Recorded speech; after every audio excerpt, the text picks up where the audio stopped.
खुलुमबाय गिबियावनो आं रंजालि बैसागोनि आंनि चेनेलसिम बयखौबो गोजोन हामलायनाय बावहरनाय थाबाय। दिनै नैबे बेलायाव जोङो अराम बियाबनि सिङाव थानाय नं सुगिया सुब्रि गामिनि गासैबो बोराय बुरै गथ' गथाय आइ आफा बिदा फंबाय गासिबो नै न'खरफ्रोमबो गोजोन खुसिनि थाखाय न'खरफ्रोमबो जोङो गासैबो रंजानो थाखाय बयबो ओंखारबोदों।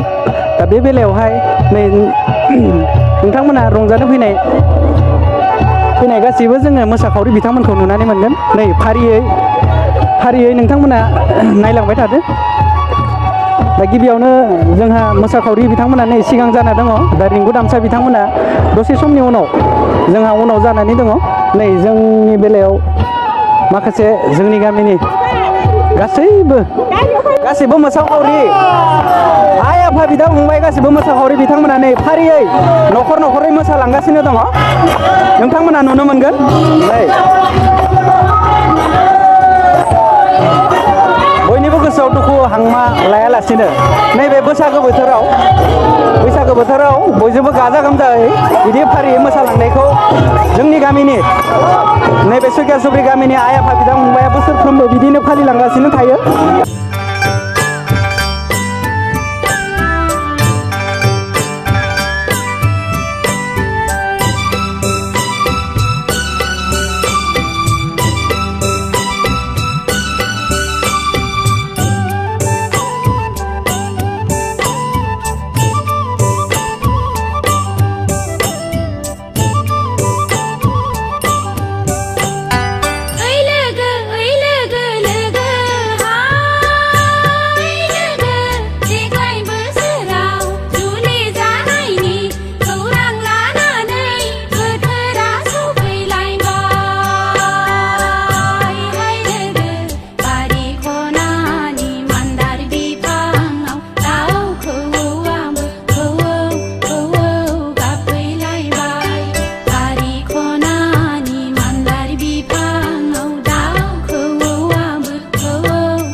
खुसियै रंजादों बाजादों दिनै जोंनि हारिमुखौ दिन्थियाखै गाजा गोमजायै मोसादों।